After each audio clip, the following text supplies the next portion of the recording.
guys? It's your boy Raheem the Dream, and thank you so much for tuning in to another episode of Hood Dreams TV. On today's episode, I am doing my recap, my review of season 14, episode 3, The Real Housewives of New Jersey.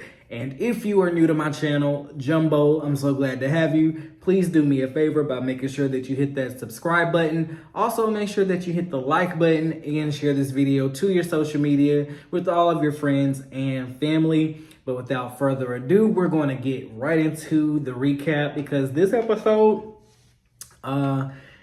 actually had a lot of information, and I did take notes in my trusty phone. This is my old phone, guys. Make sure you guys, if you don't trade your old phones in, keep them because they come, they make great use for things such as taking notes. So we're gonna go ahead and jump right into it. So the episode starts off with Rachel, Danielle, and Jen Fessler. Their families are sitting together at Rachel's shore house. They're all in the backyard.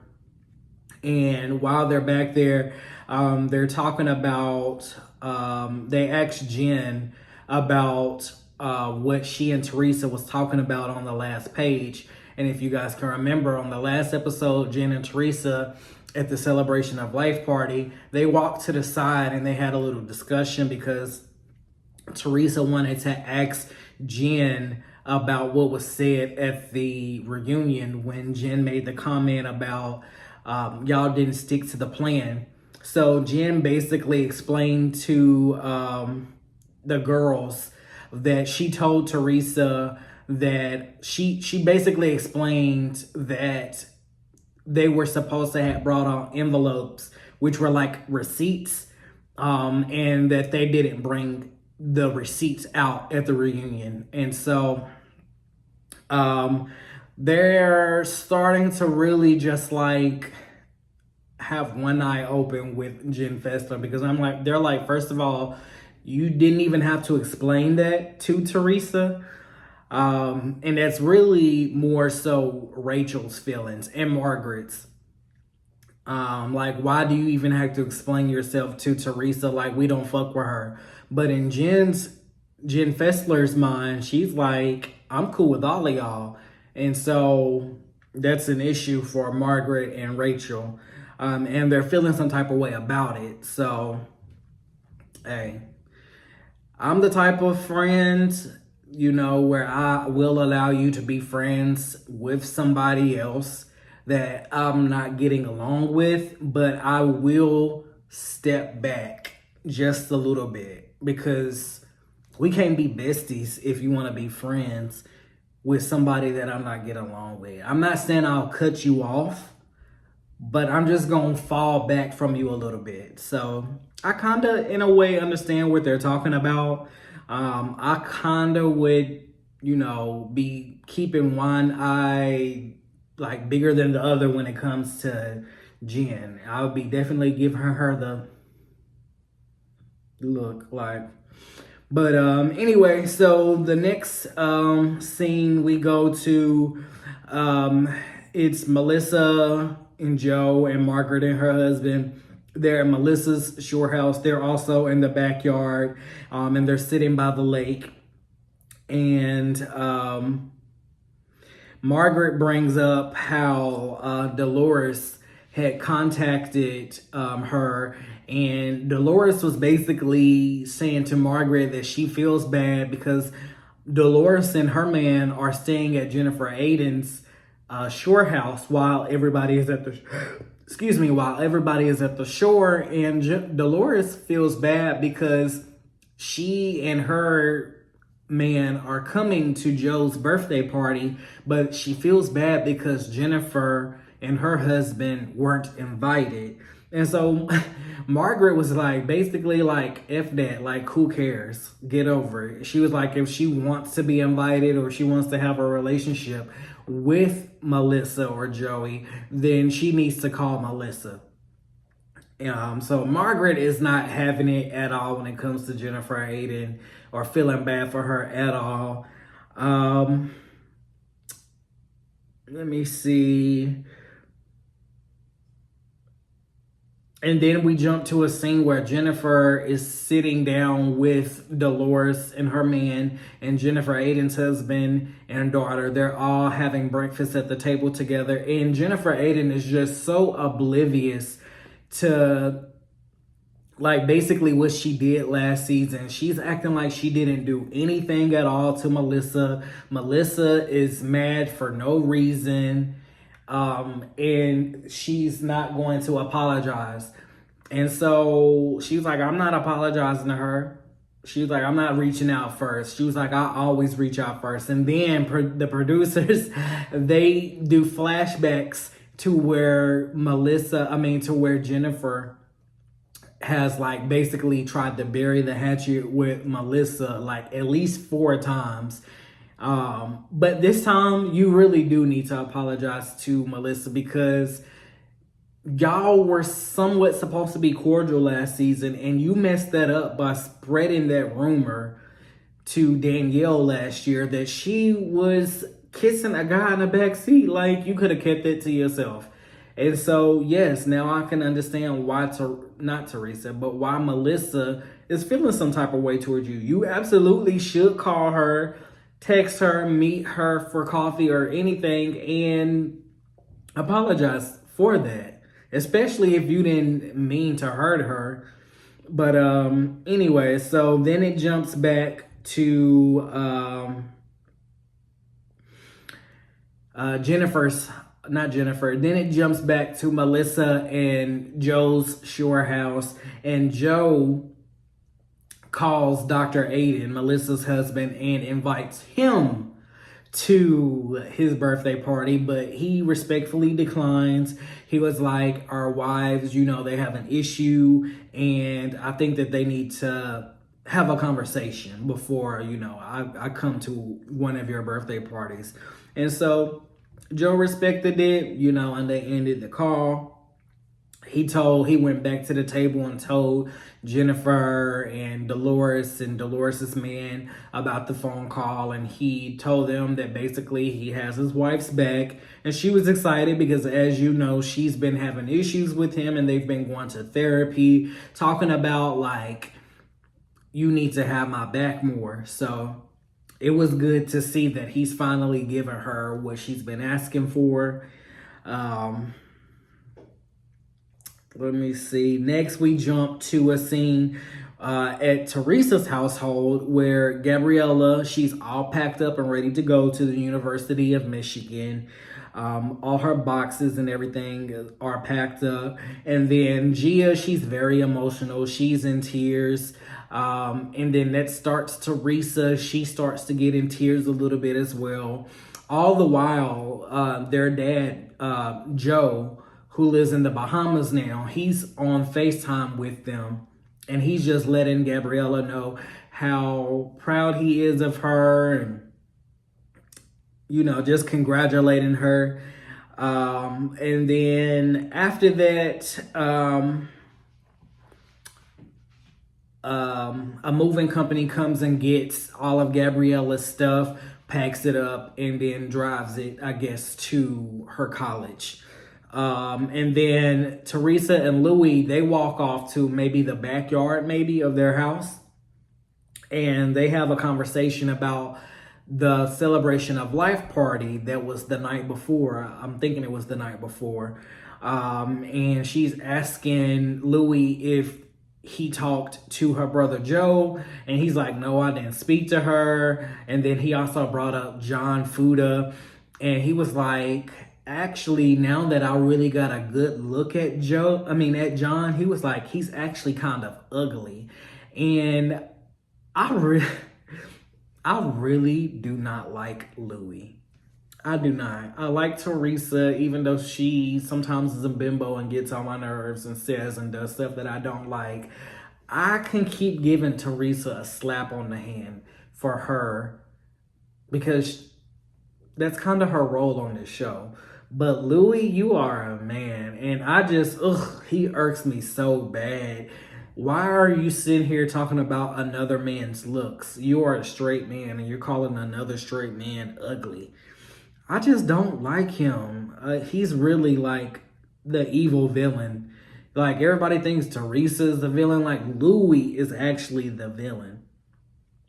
And I don't know if this is true or not. I heard in the blogs and stuff, so I'm gonna say allegedly. But they're saying like how Louis has just like almost made Teresa go broke. Like, he's spending all of her money and stuff.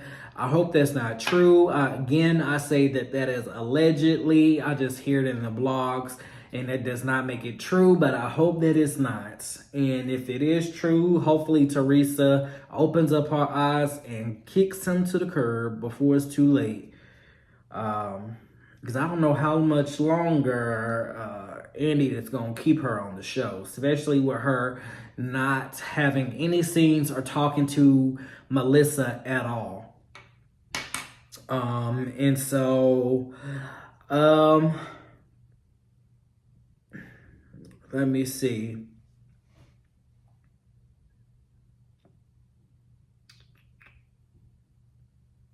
Also, Teresa tells Louis that she did sit down with Jen, and she asked Jen Fessler about what she meant about, you know, them not doing what they said they were going to do at the reunion. And Teresa explained to Louis what Jen Fessler said. And she also brings up how Jen Fessler asked her about John Fuda, and she was like, so Jen Fessler asked me when I made that comment about John Fuda being a big time drug dealer, am I referring to today, like present date, or am I talking about the past? And she started laughing. She was like, no, I'm not talking about now. I'm talking about the past. But you know, those producers, they did a flashback scene of when she said it, when she was arguing. And Teresa is very manipulative because the way she said it, she was saying it as if it is currently going on now, not as if it was something that he did when he was young all those years ago. She's very manipulative, and people just need to wake up. Like I said, I like her. I don't know if there's a show without Teresa, but she know what she meant, and she meant what she said. So I think she needs to be very careful about that, because that could also be a lawsuit. And I'm glad she's trying to clear that up, because he can definitely get defamation for that. But anyway, we jump to a scene where everyone is getting ready for Joey's birthday party. And I have to point this out. So as everybody was getting ready for the party, you see like Melissa and Margaret getting their makeup put on by the MUAs, makeup artists. And Margaret without makeup, honey, you can really see her age. And if she's not really that old, because I don't know how old she is, but without makeup, she looks every bit of 70 years old. No shade. And I don't know if it had to do with all of the procedures that she's had done to her face. And at one point, didn't she get a facelift? She did. So why is she looking so old? But once they put that makeup on her, it restored her youth tenfold. She looks so good with makeup on. But without makeup, oh my God, you would call her grandma. Great grandma, maybe. But yeah, I just had to point that out. And then the decor, everybody starts coming in after everybody's dressed and ready. The party looks amazing. The decor looks good. The food and drinks look good. It's Italian themed, so everything is black, red, and white as far as the decorations. They also had a 360 photo booth there, and for you guys who are in the Charlotte, North Carolina area and surrounding areas around Charlotte like Huntersville, Gastonia, Cornelius, Matthews, stuff like that, Palmville, I do work for a 360 photo booth company, and if you guys want to hire us for your next party or event, definitely reach out to your boy.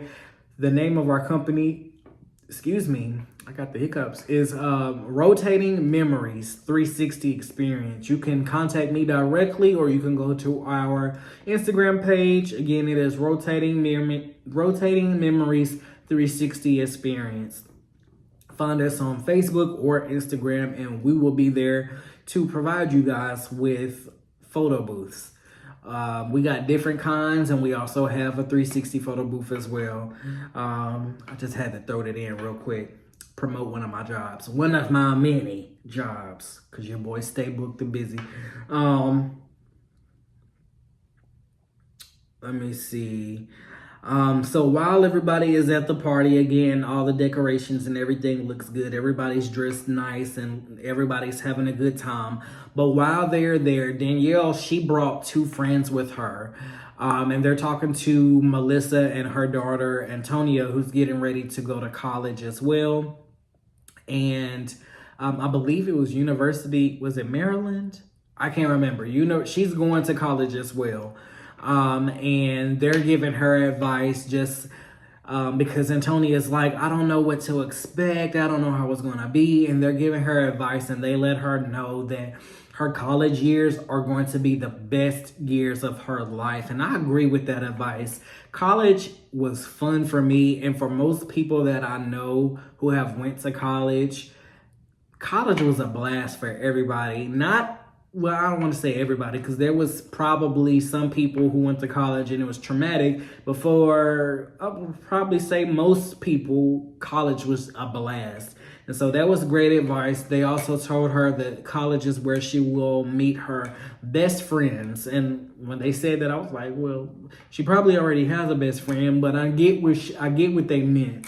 She will meet a new best friend in college, and that will be her going into adulthood best friend, because we have the childhood best friends that most of the time we are no longer friends with in adulthood, and some of us are, but that's not the case for most adults.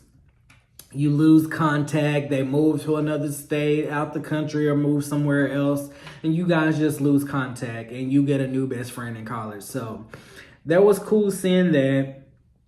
Next we jump to a scene that I really don't care to talk about. It's where Teresa and their family, they go out to dinner to celebrate Gabriella. I'm only going to talk about it because of Gabriella. Like, I'm proud of her. Congratulations, Gabriella, and getting into college and having amazing grades. And I know you're going to do wonderful in college. It's going to be an amazing experience for you as well. And so we're done talking about that scene, because Teresa and Luis they're going to have to win me back. They're really going to have to win me back. But next, we're going back to Joey's birthday party, where Frank tells Dolores that he's going to Costa Rica, him and his girlfriend. Did he say his girlfriend's name is Brittany? She don't really talk that much on the show, and so she's not really that important for me to remember her name, but I think it might be Brittany. But if it's not, oh well, we'll just say Frank's girlfriend. But he says that they're going to Costa Rica, and he's thinking about proposing to her, and he wanted to get Dolores' opinion on it, and Dolores did give him her blessing, and she thought that was amazing. And she says, congratulations.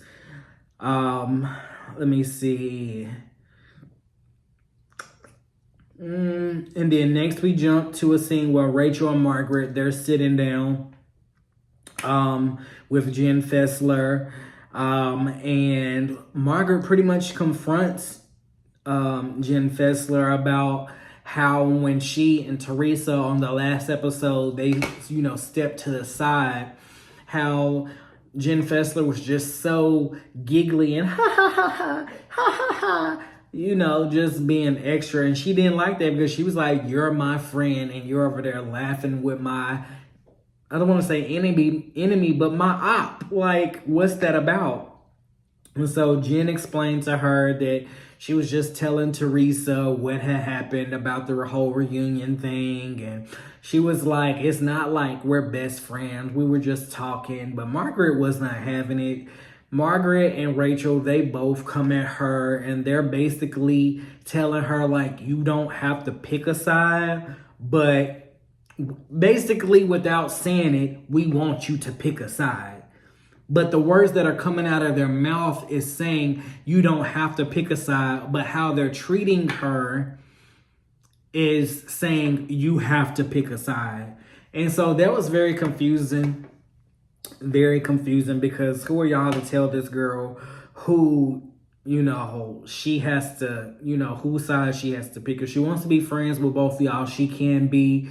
Just tell her to be careful with Teresa and keep it moving. And if you feel that you can't be friends with Jen anymore because she wants to be friends with Teresa, then just stop being friends with her. Or either just do what I do and just, you know, don't end the friendship, but just fall back from her a little bit. People like, you don't have my full friendship anymore. But let me see. And then Jackie, she comes over and she defends Jen Fessler. And so they kind of, you know, start arguing about that a little bit. Voices got elevated. And then it gets to a point where we see that Jackie didn't even need to defend Jen Fessler because the G came up out of Jen Fessler. Excuse me. And Jen Fessler, she was not having it with Margaret or Rachel. She was like, I am not your slave. I am not your soldier. You do not tell me basically what to say, how to say it, who I can be friends with. She was like, no, I'm my own person and I say and do what I want to do and what I want to say. And so Rachel, and she starts fake crying, and then she goes in the house. And then Margaret goes in the house with her, just checking on her. I didn't really see no tears, but while they're in the house, Danielle, she comes in to check on her. And they're explaining to Danielle what just happened. And Danielle lets her know, she was like, yeah, I see, you know, basically where you're coming from. And if my good friend or best friend was trying to be friends with my op or / enemy as well, then I also would feel some type of way. And so that was pretty much the end of the episode. The last scene was Joe and his family taking family pictures before Antonia gets ready to go to college, and then Joe gets ready to cut his cake, and then the scene cuts off. So that pretty much was this episode. If I had to rate it, I'll give this episode a 7.5. And that's my recap. That's my review. If you guys enjoyed this video, please make sure that you give it a thumbs up. Also, please make sure that you share this video on your social media with all of your friends and family. And also make sure that you do subscribe to this channel, because you should have already done so. But if you didn't, go ahead and do it now. But until the next episode, it's your boy Raheem the Dream, and thank you so much for watching another episode of Hood Dreams TV. Thank you guys for watching, and have a great night.